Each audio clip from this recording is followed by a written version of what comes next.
إن الحمد لله نحمده ونستعينه ونستغفره ونؤمن به ونتوكل عليه ونعوذ بالله من شرور أنفسنا ومن سيئات أعمالنا من يهده الله فلا مضل له ومن يضلله فلا هادي له ونشهد أن لا إله إلا الله وحده لا شريك له ونشهد أن سيدنا وسندنا وطبيبنا وطبيب قلوبنا ومولانا وأولانا محمدا عبده ورسوله الذي أرسله الله تعالى بالحق بشيرا ونذيرا وداعيا إلى الله بإذنه وسراجا منيرا أما بعد فقد قال الله تعالى في كلامه المجيد وفي فرقانه الحميد أعوذ بالله من الشيطان الرجيم بسم الله الرحمن الرحيم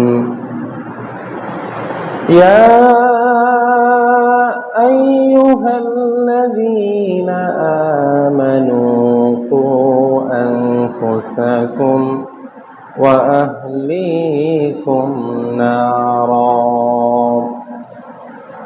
وقودها الناس والحجارة عليها ملائكة غلاظ شداد لا يعصون الله ما أمرهم ويفعلون ما يؤمرون صدق الله العظيم وقال رسول الله صلى الله عليه وسلم مروا أولادكم بالصلاة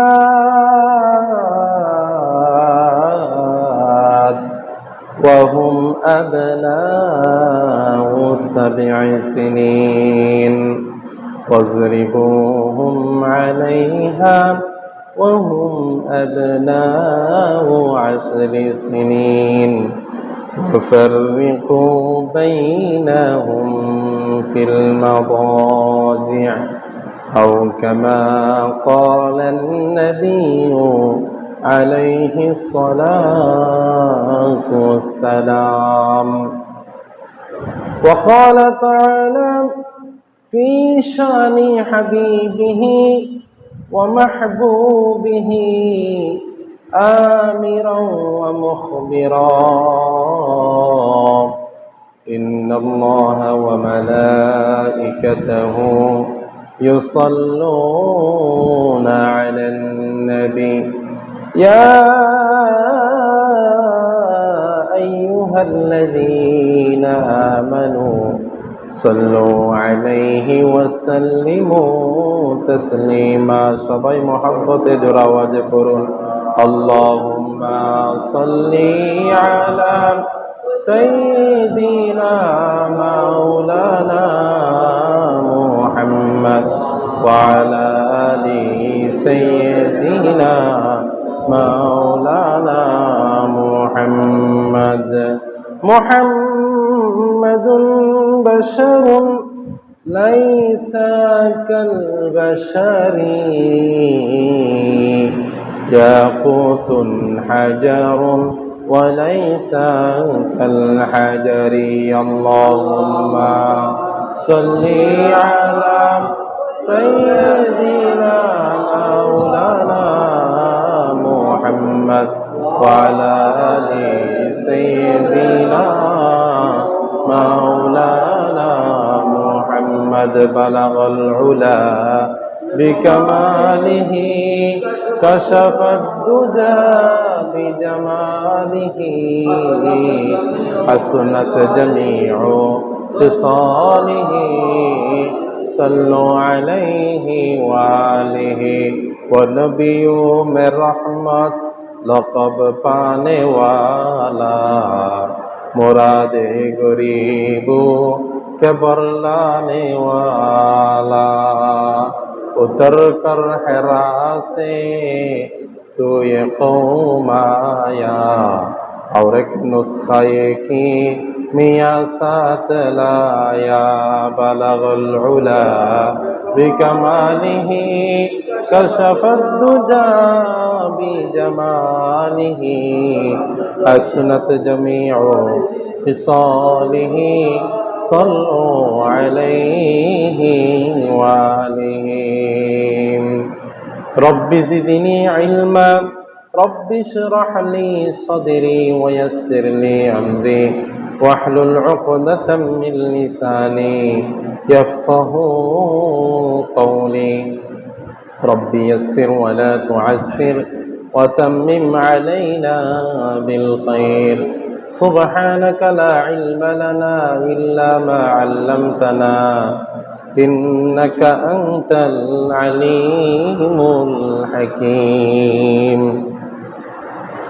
আলহামদুলিল্লাহ মহান রব্বুল আলামিনের আলিশান শাহী দরবারে লাখো কোটি শুকরিয়া যে মহান মুনিব আমাদেরকে অত্যন্ত মায়া করে দয়া করে ভালোবেসে হায়াতে বাঁচিয়ে রেখে আজকের এই মুহূর্ত পর্যন্ত সুস্থ রেখে পবিত্র জুমার দিন আল্লাহ তাআলার মহান হুকুম জুমার নামাজ আদায় করার জন্যে আগে বাগে মসজিদে আসার তৌফিক দিয়েছেন সেজন্য সেই মহান মুনিবের আলিশান শাহী দরবারে অন্তরের অন্তঃস্থল থেকে মহাব্বতের সাথে ভক্তি সহকারে উচ্ছ্বসিত কণ্ঠে সমস্বরে একবার কালিমাতুশ শুকর পাঠ করি আলহামদুলিল্লাহ।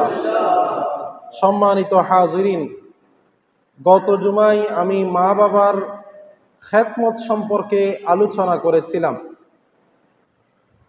মাতা পিতার অনেকগুলো খেদমত রয়েছে, অনেকগুলো হক রয়েছে। গত জুমায় আমি দুনিয়াতে মা বাবার সাথে কেমন আচরণ করতে হবে, কি কি হক আছে এ সম্পর্কে আলোচনা করেছিলাম। আজকে আমি মা বাবা মৃত্যুবরণ করার পর মা বাবার কি কি হক আছে, সন্তানদের মা বাবার প্রতি মৃত্যুর পর কি কি কর্তব্য এ সম্পর্কে আলোচনা করার পর আমি আজকে সন্তানের হক সম্পর্কে আলোচনা করব। সম্মানিত হাজিরিন, মা বাবার হক শুধুমাত্র এই দুনিয়াতে সীমাবদ্ধ নয়। মা বাবা মৃত্যুবরণ করার পরেও সন্তানদের মা বাবার প্রতি কিছু হক রয়েছে। এক নাম্বার হক হচ্ছে মৃত্যুবরণ করার পর মা বাবার জন্য দোয়া করা। মা বাবার জন্য কি করা? দোয়া করা। মা বাবাকে 3.5 হাত মাটির নিচে দাফন করার পর এসে তার রেখে যাওয়া সম্পত্তি বুক করা, এটা ইসলাম সমর্থন করে না। ইসলাম বলে মা বাবা মরার পরেও মা বাবাকে তুমি ভুলে যেতে পারবা না। মা বাবার জন্য দোয়া করতে হবে। কেমন দোয়া করতে হবে? যেই দোয়া আল্লাহ তাআলা শিখিয়ে দিয়েছেন সেই দোয়া আমাদেরকে করতে হবে। আল্লাহ পাক রব্বুল আলামিন পবিত্র কোরআনে সমস্ত বান্দাবান্দীদেরকে সম্বোধন করে বলছেন, ওগো আমার বান্দাবান্দীরা, যখন তোমার মা বাবা এই দুনিয়া থেকে চলে যাবে তখন তাদেরকে তোমরা ভুলে যেও না, তাদের জন্য তোমরা দোয়া করবা। কেমন দোয়া? আল্লাহ তাআলা শিখিয়ে দিয়েছেন। আল্লাহ তাআলা বলছেন, রব্বিরহামহুমা কামা রব্বায়ানি সগীরা। ওগো আমার বান্দাবান্দীরা, তোমাদের মা বাবা যখন এই দুনিয়া থেকে বিদায় নিয়ে যাবে, তখন তোমরা তোমাদের মা বাবাকে ভুলে যেও না। তখন তোমরা তোমাদের মা বাবার জন্য দোয়া করো, বলো রব্বির হামহুমা কামা রব্বায়ানি সগীরা, রব্বির হামহুমা কামা রব্বায়ানি সগীরা। এই দোয়ার অর্থ হচ্ছে, ওগো আমার পরওয়ারদিগার, ওগো আমার রব, রব্বির হামহুমা, আমার মা বাবা ছোটবেলায় আমার উপর যেইভাবে দয়া দেখিয়েছেন, যেইভাবে রহম করেছেন, যেইভাবে আমাকে দয়া করে লালিত পালিত করেছেন, বড় করেছেন, মানুষের মতো মানুষ করেছেন। আজকে আমি বড় হয়েছি, আজকে আমি সেটেল হয়েছি, আমার টাকা পয়সা হয়েছে, কিন্তু আমার মা বাবা দুনিয়াতে নাই। তারা খবর জগতে চলে গিয়েছে, অন্ধকার কবরে চলে গিয়েছে। যেই কবর পোকামাকড়ের ঘর, নির্জনতার ঘর, নীরবতার ঘর। মা বাবাকে দাফন করার পর থেকে তাদের সাথে আর কোনো খোঁজ খবর নাই। তারা কবর জগতে কিভাবে আছে আমরা জানি না। হে আল্লাহ, তারা যদি কবর জগতে, তারা যদি অশান্তিতে থাকে, তারা দুনিয়াতে যেভাবে আমাদের উপর রহম করেছিল, আল্লাহ আপনি আপনার রহম দিয়ে তাদেরকে আবৃত করে দেন, তাদেরকে সেই কবরের মধ্যে শান্তিতে রাখেন। এই দোয়া করতে হবে আমাদের। মা বাবা মরার পর 1 নাম্বার হক হচ্ছে তাদের জন্য কি করা? দোয়া করা, তাদের কবর জিয়ারত করা।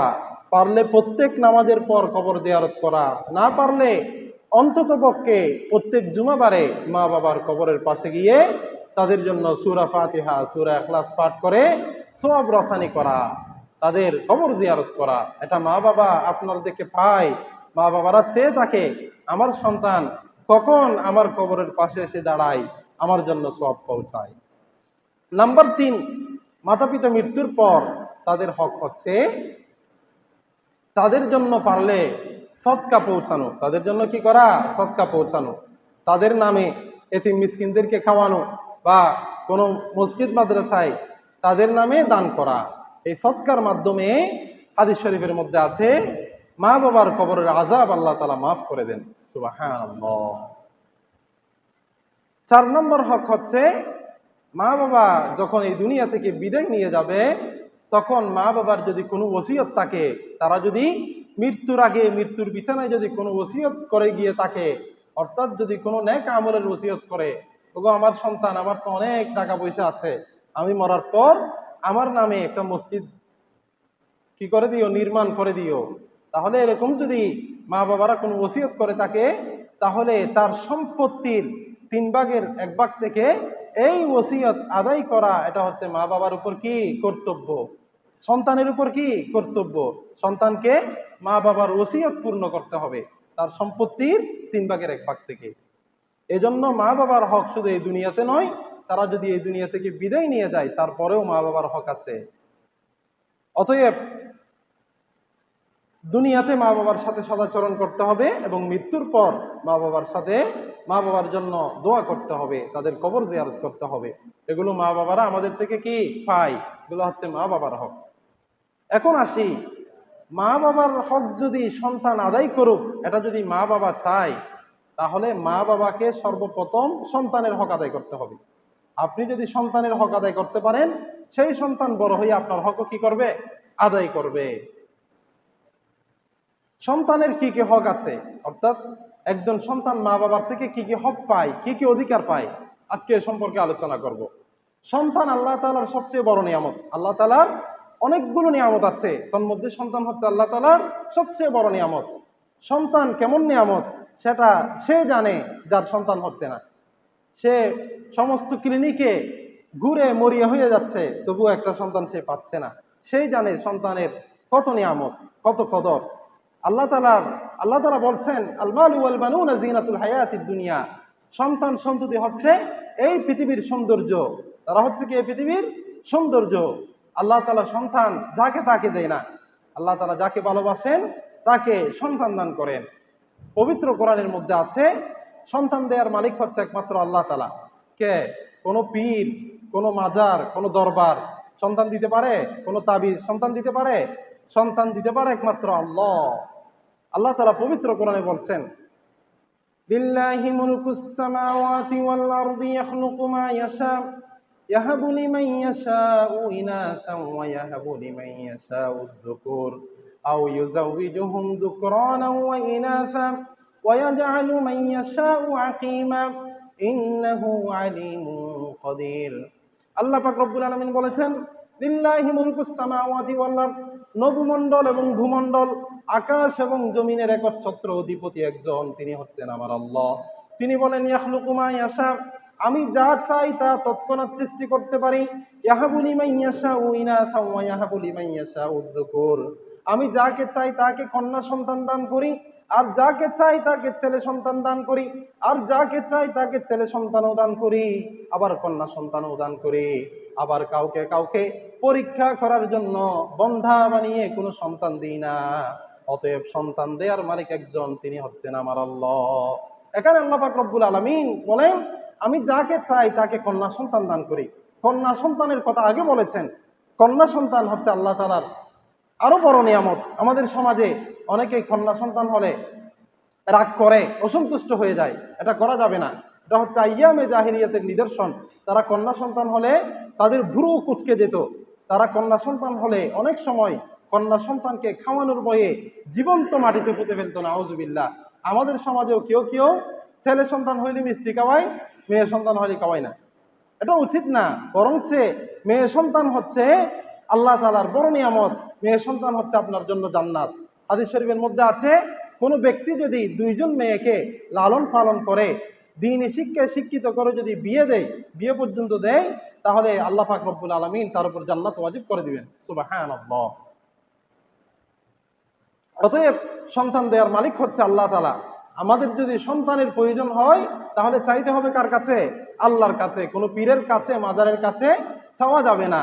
हम वली मानते हैं लेकिन मुश्किल कुशा मानते नहीं, हम तो जाहिर उनके लेकिन हम वलद मांगते नहीं, नूर से भरपूर है जब औलिया के मरकजी, मुमकिन दिल और बत्ती हम जलाते हैं नहीं। আমরা ওলি মানি, ওলিকে সকল সমস্যার সমাধানদাতা মানি না। আমরা মাজার মানি, মাজার জিয়ারত করি, কিন্তু তাদের থেকে সন্তান চাই না। আমরা তাদের কবরের মধ্যে কি দিই না? মোমবাতি দিই না। তাদের কবরগুলো আল্লাহ তাআলার নূরে আলোকিত এমনিই আছে। আমাদেরকে উপরে মোমবাতি দিয়ে মশারি টাঙ্গাই, সেই তাদের দাম বাড়াইতে হবে না। তারা দামি বলেই তো তাদেরকে মানুষেরা সম্মান করতেছে, শ্রদ্ধা করতেছে। এজন্য সন্তান চাইতে হবে আল্লাহর কাছে।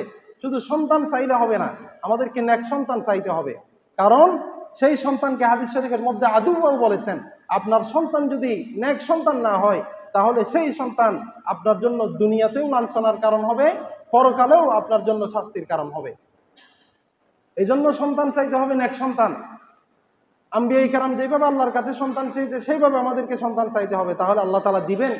হযরত ইব্রাহিম আলাইহিস সালাম 92 কিংবা 94 বছর বয়সে, যে সময় বাচ্চা হওয়ার কোনো ক্যাপাসিটি থাকে না, বাচ্চা হওয়ার কোনো সম্ভাবনা থাকে না, সেই সময় আল্লাহ তাআলা হযরত ইব্রাহিম আলাইহিস সালামকে সন্তান দিয়েছেন। দেন সন্তান নয়। আমাদের নবী সাল্লাল্লাহু আলাইহি সাল্লামের পূর্বপুরুষ, যার বংশ পরম্পরা থেকে আমাদের নবী সাল্লাল্লাহু আলাইহি সাল্লাম এসেছেন, হযরত ইসমাঈল আলাইহিস সালামকে আল্লাহ তাআলা হযরত ইব্রাহিম আলাইহিস সালামকে 92 বছর বয়সে দিয়েছেন। তো হযরত ইব্রাহিম আলাইহিস সালাম কার কাছে চেয়েছেন? আল্লাহর কাছে চেয়েছেন। তিনি বলছেন, রব্বি হাবিলি মিনাস সালিহিন, হে আল্লাহ আমাকে একজন নেককার সন্তান দান করেন। কেমন নেককার সন্তান দান করবেন? পবিত্র কোরআনের মধ্যে আল্লাহ পাক রব্বুল আলামিন শিখিয়ে দিয়েছেন, ওগো আমার বান্দা বান্দিরা, তোমাদের যদি সন্তানের প্রয়োজন হয় তাহলে তোমরা আমার কাছে চাও। কেমন করে চাইবা? আল্লাহ পাক রব্বুল আলামিন বলে দিয়েছেন, রব্বানা হাব লানা মিন আজওয়াজিনা ওয়া যুররিয়াতিনা কুররাতা আ'য়ুন ওয়াজআলনা লিল মুত্তাকিনা ইমামা। হে আল্লাহ রব্বুল আলামিন, আমাদেরকে এমন স্ত্রী দান করেন, এমন সন্তান সন্ততি দান করেন, যাদের চেহারার দিকে তাকাইলে চক্ষুটা শীতল হয়ে যায়, অন্তরটা জুড়িয়ে যায়। তাদেরকে কোনো ক্ষেত্রে তাদের কোনো অপূর্ণাঙ্গতা নাই। দুনিয়ার ক্ষেত্রেও তারা সফল কাম এবং পরকালীন ক্ষেত্রেও তারা সফল কাম। এরকম কন্যা, এরকম সন্তান এবং এরকম স্ত্রী আমাদেরকে দান করেন। আল্লাহ তাআলা আমাদেরকে দোয়া শিখিয়ে দিয়েছেন, আমরা যদি চাওয়ার মতো চাইতে পারি, আল্লাহ তাআলা আমাদের দোয়া ফিরিয়ে দিবেন না, আল্লাহ তাআলা কবুল করবেন। এই জন্য সন্তান সন্ততি এটা হচ্ছে আল্লাহ তাআলার বড় নিয়ামত। কিন্তু যদি গরুর পেট থেকে যদি গরু হয়, বাচ্চা হয়, এটা গরু হয়ে যায়। ছাগলের পেট থেকে যদি বাচ্চা হয়, এটা ছাগল হয়ে যায়। কিন্তু মানুষের পেট থেকে সন্তান হইলে এটা মানুষ হয় না, এটাকে মানুষ করতে হয়। এজন্য সন্তানকে যদি আমরা ভালো করতে চাই, তারা যদি আমাদের চক্ষু শীতল করুক, এটা যদি আমরা চাই, তাহলে আমাদেরকে সন্তানের হকগুলো আদায় করতে হবে। আমি কোরআন হাদিস রিসার্চ করে সন্তানের 15টি হক বাহির করেছি। অনেকগুলো হক আছে, অনেকে কিছু কম বলে, অনেকে বেশি বলে। যারা বেশি বলে তারা দুইটাকে একটার ভিতর কি করে দেয়, ঢুকাই দেয়। আর যারা কম বলে তারা দুইটাকে একটার ভিতর ঢুকাই দেয়। আর যারা বেশি বলে তারা একটু বিস্তারিত বলে আর কি। তাহলে সন্তানের 15টা হক আছে। 1 নম্বর হক যেটা আছে, এটা হচ্ছে সন্তান দুনিয়াতে আসার আগে, সন্তান দুনিয়াতে আসার আগে এবং আপনি বিবাহ করার আগে, আপনি বিবাহ করার আগে 1 নম্বর হক হচ্ছে আপনার অনাগত সন্তানদের জন্য একটা নেককার দিনদার স্ত্রীর ব্যবস্থা করা, অনাগত সন্তানদের জন্য একটা দিনদার নেককার মায়ের ব্যবস্থা করা। অর্থাৎ আপনি যে বিবাহের জন্য প্ল্যান প্রোগ্রাম করতেছেন, আপনার তখন থেকে নিয়ত করতে হবে, আমি যেই মেয়েটা বউ হিসেবে আমার ঘরে নিয়ে আসব, সেটা শুধু কিছুদিনের আনন্দ উপভোগ করার যোগ্য পণ্য নয়, তিনি হচ্ছেন আমার বংশধর যারা আছে, আমার অনাগত সন্তানদের মা। অতএব তার পেটের মধ্যে যে আমার সন্তানরা আসবে, সে মেয়েটা কেমন। এজন্য একজন দিনদার নেককার মায়ের ব্যবস্থা করা, এটা হচ্ছে আপনার সন্তানরা আপনার থেকে সর্বপ্রথম পায়। এই জন্য যখন কেউ বিবাহের জন্য নিয়ত করবে, তখন তাকে তার অনাগত সন্তানদের মায়ের নেককার দিনদার মা নির্বাচন করতে হবে। হাদিস শরীফের মধ্যে আছে, তুনকাহুল মারাতু লিআরবাঈন লিমালিহা ওয়া লিহাসাবিহা ওয়া লিদীনিহা ওয়া লিজামালিহা ফাসফার বিযাতিদ্দীন। হাদিস শরীফের মধ্যে এসেছে, আরবের লোকেরা 4টা জিনিস দেখে বিয়ে করত। 1 নম্বর লিজামালিহা, সৌন্দর্য দেখে বিয়ে করত। লিমালিহা 2 নম্বর ধন সম্পদ দেখে বিয়ে করত। ওয়ালি হাসাবিহা 3 নম্বর বংশ দেখে বিয়ে করত। 4 নম্বর ওয়ালি দীনিহা, দিন দেখে ধার্মিকতা দেখে বিয়ে করত। আল্লাহর রাসূল সাল্লাল্লাহু আলাইহি ওয়াসাল্লাম বলেছেন, ফাসফার বিযাতিদ্দীন, ওগো আমার উম্মতের নরেরা, ওগো আমার বান্দারা, তোমরা যদি শান্তি চাও, ফাসফার বিযাতিদ্দীন, তোমরা নেকাহের ক্ষেত্রে, বিয়ের ক্ষেত্রে দিনদারিতাকে প্রাধান্য দিয়ে দাও। যদি দিনদারিতাকে যদি প্রাধান্য দিয়ে দাও, তাহলে তোমার সংসারটা শান্তিতে ভরপুর হয়ে যাবে। তারিবাত ইয়াদাকা, তুমি যদি শুধু সৌন্দর্য দেখে, ধন সম্পদ দেখে বিয়ে করেছো, কিন্তু দিনদারিতাকে প্রাধান্য দাও নাই, আল্লাহর রাসূল সাল্লাল্লাহু আলাইহি ওয়াসাল্লাম বলেন, তারিবাত ইয়াদাকা, তোমার দুনিয়াও ধ্বংস হয়ে গেছে, তোমার পরকালও ধ্বংস হয়ে গেছে। হাদিস শরীফের মধ্যে আছে, পৃথিবীতে আল্লাহ তাআলার যত নিয়ামত আছে, তার মধ্যে সর্বশ্রেষ্ঠ নিয়ামত হচ্ছে নেককার স্ত্রী। হাদিস শরীফের মধ্যে আছে, আদ-দুনিয়া কুল্লুহা মাতা, এই পুরো পৃথিবীটা হচ্ছে ভোগের সামগ্রী, অল্প কিছুদিন ভোগ করার সামগ্রী। ওয়া খায়রু মাতা'id দুনিয়া আল মারাতুস সালিহা, এবং ভোগের সামগ্রীর মধ্যে সর্বশ্রেষ্ঠ মাতা হচ্ছে নেককার স্ত্রী। অতএব কোনো বান্দা যদি নেককার স্ত্রী পেয়ে যায়, তাহলে সেই যেন এই পৃথিবীর সর্বশ্রেষ্ঠ সম্পদটাই পেয়ে গেছে। এজন্য সন্তানের 1 নম্বর হক হচ্ছে সন্তান, অনাগত সন্তানদের জন্য একজন নেককার স্ত্রীর ব্যবস্থা করা। কারণ বীজ ভালো হলে গাছ ভালো হয়, গাছ ভালো হলে ফল ভালো হয়। তদুরূপ যদি সন্তানের যদি মা ভালো হয়, তাহলে ওই সন্তানগুলো কি হবে, ভালো হবে। এই জন্য সন্তানের জন্য 1 নম্বর সন্তান আপনার থেকে যে হক পায়, সেটা হচ্ছে অনাগত সন্তানদের জন্য একজন নেককার দিনদার মায়ের ব্যবস্থা করা। নাম্বার 2, সন্তানের হক হচ্ছে সন্তান যখন দুনিয়াতে আসবে, তখন দুনিয়াতে আসার সাথে সাথে তাদের ডান কানে আজান এবং বাম কানে আজান দেয়া, এটা হচ্ছে মা বাবার হক। আজকাল আমাদের সন্তানগুলো বেশিরভাগ সিজারে হয়, ক্লিনিকে হয়। তারা ক্লিনিকে হওয়ার কারণে তাদের সর্বপ্রথম তাদের যে আওয়াজ, এটা আজান যায় না। এটা ইহুদি খ্রিস্টানদের প্ল্যান প্রোগ্রাম। আগের যুগের মায়েদের বাচ্চা হতো, একটাও তাদের সিজার করা লাগতো না। এখন তো আমাদের ইমান হয়ে গেছে সিজার করা লাগবে। কুকুরের বাচ্চা হয়, গরুর বাচ্চা হয়, ছাগলের বাচ্চা হয়, কারো কি সিজার করা লাগে? কিন্তু মানুষদের ক্ষেত্রে সিজার করা লাগে, কারণ এটা হচ্ছে আমাদের ইমানের দুর্বলতা। আর ইহুদি খ্রিস্টানরা তারা মুসলমানদের সন্তানদের কানে যেন আজান নাও পৌঁছে, এই জন্য তারা ক্লিনিক খুলে দিয়েছে। সন্তান পেটে আসার সাথে সাথে মা এবং বাবা ওই সিজার করার জন্য টাকা জোগাড় করা শুরু করে দেয়। আমাদের যেহেতু ইমান যেহেতু সেদিকে, আল্লাহ তাআলা ওইটা ছাড়া হয় না, ওইটা ছাড়া ব্যবস্থা করে না। আর তাছাড়া এখনকার যে খানাগুলো আছে সেগুলোতে সবগুলোতে কি মেডিসিন এবং বিভিন্ন ধরনের অপ্রক্রিয়াজাত বিভিন্ন বিষয়গুলো দিয়ে দেয় ওইখানে। যেমন ফার্মের মুরগি, এগুলো আগে ছিল না। ফার্মের মুরগির মধ্যে সবগুলো রোগ, এগুলো খাওয়ার কারণে মা বোনদের সিজার করা ছাড়া বাচ্চা হয় না। তো অতএব মা বোনরা তাদের পেটে যখন বাচ্চা আসবে তখন থেকে যদি তারা নিয়ত করে আমার সন্তান ইনশাল্লাহ বাড়িতে হবে, দিনী পরিবেশে হবে, সিজার করা লাগবে না, এরকম নিয়ত করলে আল্লাহ তাআলা তার জন্য সহজ করে দিবেন।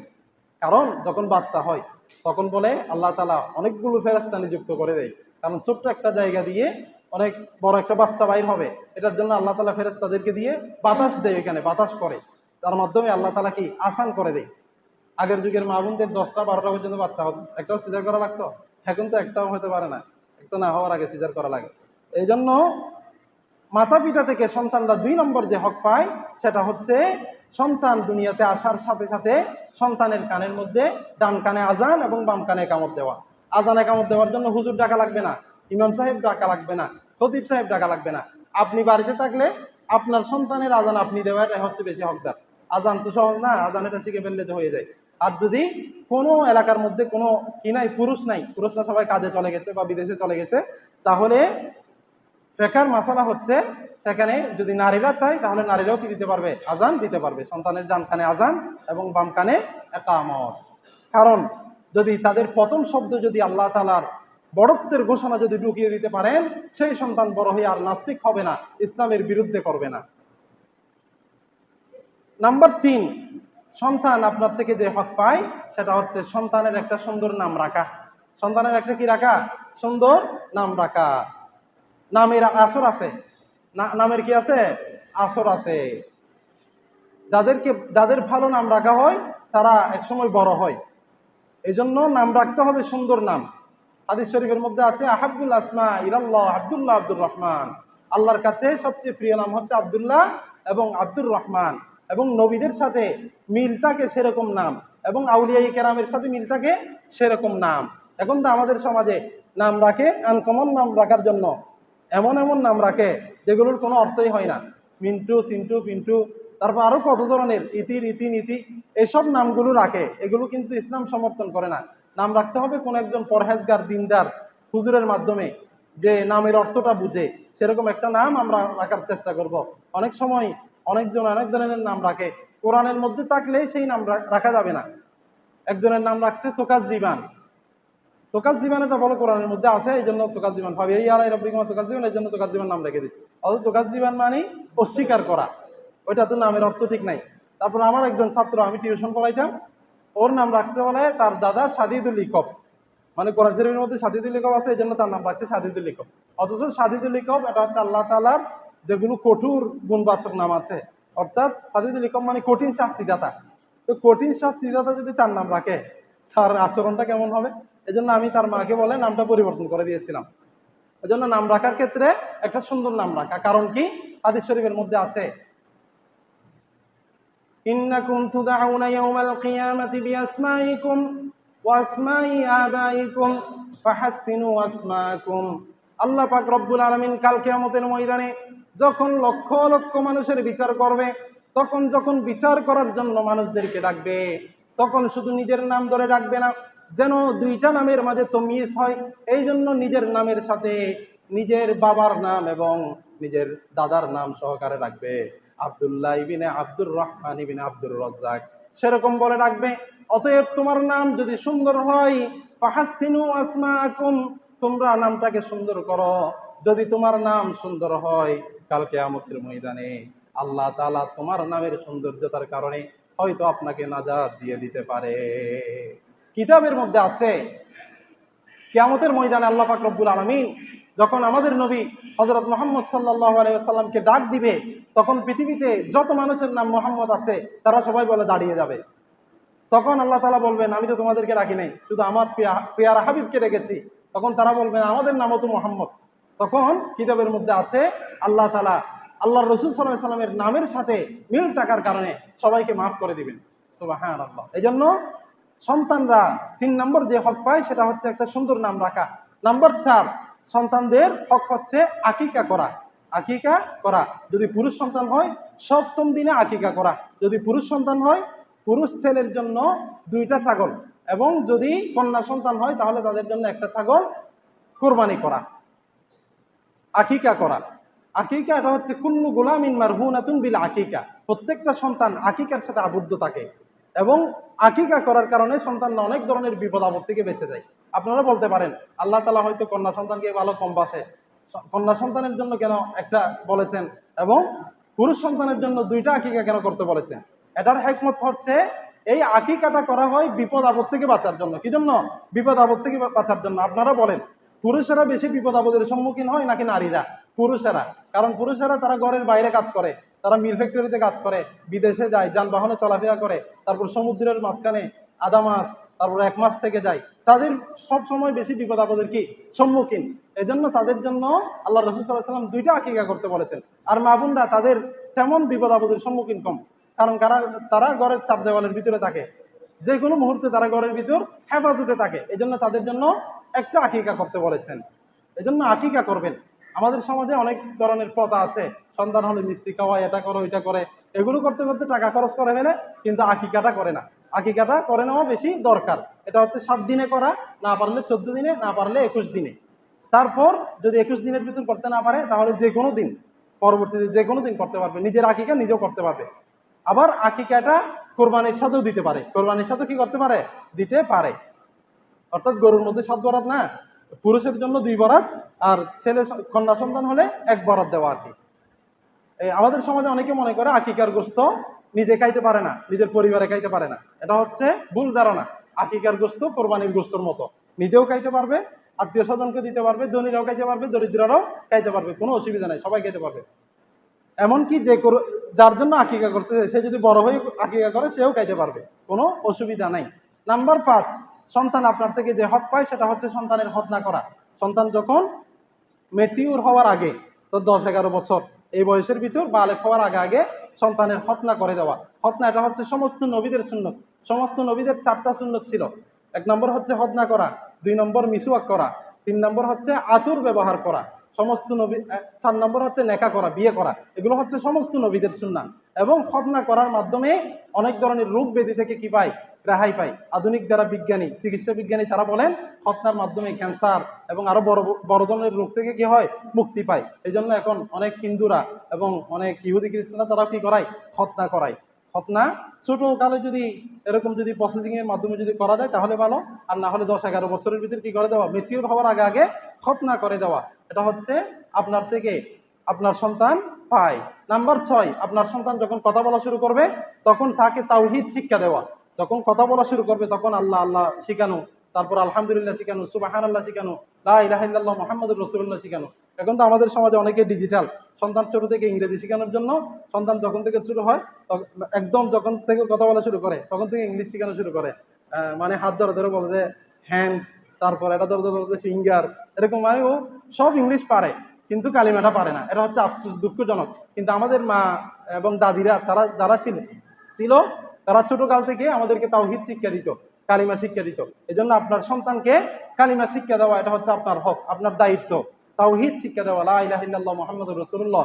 এবং আল্লাহর রাসূল সাল্লাল্লাহু আলাইহি সাল্লাম যখন কথা বলা শুরু করেছিলেন তখন সর্বপ্রথম আল্লাহর রাসূল সাল্লাল্লাহু আলাইহি সাল্লামের যে কথা ছিল সেটা হচ্ছে আলহামদুলিল্লাহি হামদান কাসীরা ওয়া সুবহানাল্লাহি বুকরাতান ওয়া আসীলা। তো আল্লাহ তাআলার প্রশংসা দিয়ে আল্লাহর রাসূল সাল্লাল্লাহু আলাইহি সাল্লাম সর্বপ্রথম কথা বলা শুরু করেছিলেন।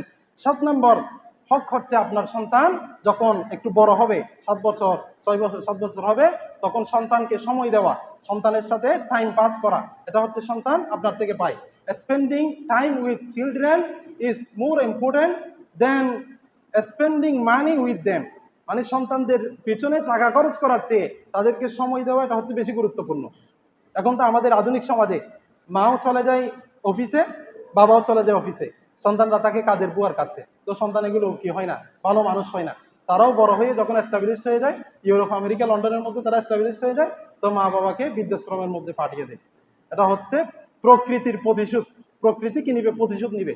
এবং আপনার সন্তানকে যদি আপনি সময় না দেন, তাদের সাথে যদি খেলাধুলা না করেন, তাহলে আপনার সন্তান যাদের সাথে থাকবে, অর্থাৎ কাজের বুয়ার যে আচরণ, এটা তার ভিতর কি করবে? ইম্প্যাক্ট ফেলবে, এটা তার ভিতর আসর করবে। এই জন্য সন্তানকে কি দিতে হবে? সময় দিতে হবে, তাদের সাথে খেলাধুলা করতে হবে এবং তাদেরকে ভালো উপদেশ দিতে হবে, অ্যাডভাইস দিতে হবে। বিশেষ করে যদি আপনার সন্তান ভালো হোক, এটা যদি চান, আপনাকে আগে ভালো হয়ে যেতে হবে। আমাদের সমাজে অনেকে বলে, হুজুর সন্তান মোবাইল আসক্ত হয়ে গেছে, মোবাইল ছাড়া কি করে না, খানা খায় না। তাহলে এটার কারণ হচ্ছে আপনি মোবাইল চান, এই জন্য আপনার সন্তানও মোবাইল চাই। যদি আপনার সন্তান মোবাইল না চায়, এটা যদি আপনি চান, তাহলে মোবাইল একেবারে ঘর থেকে বাইর করে দিতে হবে, অ্যাভয়েড করতে হবে। কোনো ধরনের মোবাইল অ্যালাউ করা যাবে না। তাহলে সন্তান মোবাইল না দেখে কি খাবে? আগের যুগের সন্তান দেখাইতো না, এখন কেন মোবাইল দেখাইতে হবে? এই জন্য মোবাইল আসক্তি থেকে যদি সন্তানদেরকে বাঁচাইতে হয়, তাহলে নিজেকেও আগে মোবাইল আসক্তি থেকে কি করতে হবে? বিরত থাকতে হবে। তারপর 8 নাম্বার হক হচ্ছে সন্তানকে কোরআনের শিক্ষা দেওয়া, দ্বীনের শিক্ষা দেওয়া। প্রাথমিক যে কোরআনের শিক্ষাগুলো আছে, নামাজ, রোজা, হজ, যাকাত, এগুলো করার জন্য যে ইলম দরকার, যে বেসিক নলেজ দরকার ইসলামিক, এই নলেজগুলো সন্তানদের মাথায় ঢুকিয়ে দেওয়া, এটা হচ্ছে আপনার দায়িত্ব। আপনার সন্তানকে যদি আপনি প্রাথমিক নলেজ দেন, তাহলে আপনার সন্তান যত বড় উচ্চশিক্ষিত হোক না কেন, আপনার সন্তান কখনো নাস্তিক হবে না, বেঈমান হবে না। কারণ তার যে ছোটবেলা তাআল্লুমু ফিস সিগর কাল নকশি ফিল হাজার, যদি পাথরের উপর যদি কেউ যদি খনন করে, ওই পাথরের খনন এটা কখনো কি হয় না, বুঝে না। তদরূপ যদি ছোটবেলায় আপনার সন্তানের অন্তরে যদি কোরআনের জ্ঞান ঢুকিয়ে দেন, তাহলে আপনার সন্তান পরবর্তীতে যত দুনিয়ার জ্ঞান অর্জন করুক, সেগুলো তাকে কি করতে পারবে না, প্রভাবিত করতে পারবে না। এই জন্য কোরআনের শিক্ষা দেওয়া সন্তানকে, এটা হচ্ছে আপনার থেকে আপনার সন্তানরা পায়। এগুলোর অনেকগুলো ফজিলত আছে, সবগুলো তো বলা যাচ্ছে না, ইনশাআল্লাহ পরবর্তীতে বলবো। 9 নম্বর সন্তানের হক হচ্ছে, সন্তান যখন 7 বছর হবে, তখন তাকে সন্তানকে নামাজের আদেশ দিতে হবে। নামাজের কি দিতে হবে? আদেশ দিতে হবে তাদেরকে। অর্থাৎ 7 বছর মানে যখন মোটামুটি কোনো কিছু বুঝবে আর কি, মসজিদে কথা বলা যাবে না, এটা বুঝবে এবং নিজের হাজত নিজে সারতে পারে, পুকুর চিনে, পুকুরের মধ্যে জাপ দিবে না, বা তার কোনো ক্ষতি নেই, ক্ষতির আশঙ্কা নাই, সেই অবস্থায় তাকে আস্তে আস্তে নামাজের নির্দেশ দিতে হবে। তাকে মসজিদে নিয়ে আসতে হবে, জোহরের টাইমে, আসরের টাইমে, দিনের বেলায় তাকে মসজিদে নিয়ে আসতে হবে। আমাদের সমাজে অনেক অনেক মুরব্বীরা আছে, তারা মুরব্বী হয়ে যায়, তো তাদের মেজাজ একটু কিটকিটে হয়ে যায়, ছোট সন্তান আসলে তাদের মাথা গরম হয়ে যায়, অনেক বকাঝকা করে। অথচ বকাঝকা করার কারণে তার কি হচ্ছে? ক্ষতি হচ্ছে এবং তার গুনাহ হচ্ছে, ওই ছোট সন্তানের কোনো গুনাহ হচ্ছে না। এই জন্য ছোট সন্তানরা যখন 7 বছর হবে, তখন তাদেরকে নামাজের নির্দেশ দেওয়া, এবং 10 বছর হলেও যদি নামাজ না পড়ে, তাহলে ছোট বেত দিয়ে তাদেরকে মৃদুভাবে আঘাত করা, মৃদুভাবে প্রহার করা, এটাও হচ্ছে শরীয়তের নির্দেশ। মুরু আওলাদাকুম বিসসালাত ওয়া হুম আবনাউ সাবঈ সিনিন ওয়াজরিবুহুম আলাইহা ওয়া হুম আবনাউ 10 সিনিন। 10 নম্বর আপনার সন্তান আপনার থেকে যে হক পায়, সেটা হচ্ছে আপনার সন্তানরা, আপনার ছেলে মেয়েরা যখন 10 বছরে উপনীত হবে, তখন আপনার সন্তানদের থাকার, রাত্রি যাপন করার যে বিছানা আছে, সেটা পৃথক করে দিতে হবে। অর্থাৎ একই বিছানার মধ্যে, একই ল্যাপের মধ্যে দুইজন ছেলে এবং মেয়েকে, অর্থাৎ ভাই বোনকে রাখা যাবে না। কিন্তু মডার্ন যুগে নো মাইন্ড বলে অনেক সময় নিজের ভাই এবং বোনকে একই ল্যাপের নিচে রাখা হয়। এগুলো হচ্ছে ইসলাম এলাও করে না। ইসলাম বলে সতর্কতা কি করার জন্য, পালন করার জন্য, যদি পারে খাট পর্যন্ত কি করে দেওয়া, পৃথক করে দেওয়া, আর না হলে ল্যাপ বা তোষক এগুলো কি করে দেওয়া, পৃথক করে দেওয়া। ওয়াফাররিকু বাইনাহুম ফিল মাদাজি, দুই ভাই 10 বছর হয়ে গেলে একসাথে কি করবে না, রাত্রি যাপন করবে না। এটা হচ্ছে শরীয়তের নির্দেশ। তারপর 11 নম্বর হক হচ্ছে নিজের সন্তানদের জন্য নেক দোয়া করা, বদদোয়া না করা। বদদোয়া করলে এটা সাথে সাথে লেগে যায়। আমি গত সপ্তাহে বলেছিলাম, এরকম একটা বনী ইসরাইলের একটা ঘটনা আছে। বনী ইসরাইলের মধ্যে একজন আবেদ ছিল, তার নাম হচ্ছে জুরাইজ। তৎকালীন যুগে রহবানিয়ত, সন্ন্যাসবাদ, অর্থাৎ নিজের বউ বাচ্চা, ছেলে মেয়ে, ঘরের পিতামাতা সব কিছুকে বাদ দিয়ে, এই পৃথিবীর যে প্যারামুক্ত পৃথিবীটাকে বাদ দিয়ে কোনো এক জায়গায় গিয়ে, গুহার মধ্যে বা নদীর কিনারায় গিয়ে ইবাদত করা, আল্লাহ তাআলাকে ডাকা, সন্ন্যাসবাদী করা, ধ্যান করা, এটা তৎকালীন যুগে জায়েজ ছিল। কিন্তু বর্তমান যুগে জায়েজ নাই। লা রহবানিয়তা ফিল ইসলাম। ইসলাম বলে, ইসলাম রহবানিয়ত এলাও করে না। তোমাকে পরিবার সামলাইতে হবে, নিজের বউ বাচ্চাকে সামলাইতে হবে, তারপরে আবাদত, ইসলাম বলে যে। কিন্তু তৎকালীন যুগে এটা জায়েজ ছিল। তো ওই আবেদ, সে পাহাড়ের কিনারায় একটা মাটির ঘরের মধ্যে আবাদত করত।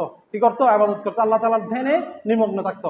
তো তার মা একদিন তাকে ডাকার জন্য গিয়েছেন। তাকে ডাকার জন্য যখন গেছেন, ওই তার মা তাকে ডাকতেছেন, বলতেছেন যে ইয়া জুরাইজ, ইয়া জুরাইজ, এরকম ডাকতেছে। তখন ওই জুরাইজ আবেদ, এটা আল্লাহ তাআলার ইবাদতের মধ্যে মগ্ন ছিল। তো সে আবেদ ছিল, আলেম ছিল না, সে বুঝতো না মায়ের ডাকে যে সাড়া দেওয়া ওয়াজিব এবং দেন করা নফল, এটা সে বুঝে নাই। এই জন্য সে মায়ের ডাকে সাড়া না দিয়ে আল্লাহর ইবাদত করছে।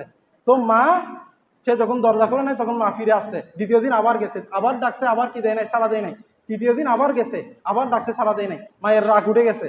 মায়ের রাগ উঠে তার জন্য একটা বদদোয়া করছে। বলছে যে তুই ইবাদত করতেছিস ঠিক আছে, তোকে বেশ্যা মেয়ের মুখ না দেখায় আল্লাহ তাআলা মৃত্যু না দিক। মায়ের দোয়ার সাথে সাথে কবুল হয়ে যায়, কবুল হয়ে গেছে। তারপর কিছুদিন পর ওই এলাকার মধ্যে একটা বেশ্যা মেয়ের একটা কি হয়েছে, জারজ সন্তান হয়েছে। জারজ সন্তান মানে যার বাপ নাই, অর্থাৎ সন্তানের বাপকে এটা জানে না, জারজ সন্তান হয়েছে, বিবাহ হয় নাই। তখন মানুষেরা তাকে ধরছে, বেশ্যা মেয়েটাকে ধরছে, বলছে যে তোমার যে বাচ্চা হয়েছে এটা কার সন্তান? তো ওই বেশ্যা মেয়ে বলতেছে যে ওইটা হচ্ছে ওই পীর সাহেবের সন্তান, যে ওই ইয়ার মধ্যে কি করে, ইবাদত করে, গুহার পাশে কি করে, ইবাদত করে। তখন মানুষ তো হুজুগে, মানুষ শোনার সাথে সাথে বলতেছে তাকে তো আমরা অনেক ভালো মনে করেছিলাম, কারণ মানুষেরা গিয়ে তাকে অনেক মারধর করছে, তার ঘরেটা ভেঙে দিছে, যে ঘরের মধ্যে ইবাদত করতো সেটা ভেঙে মাটির সাথে মিশাই দিছে।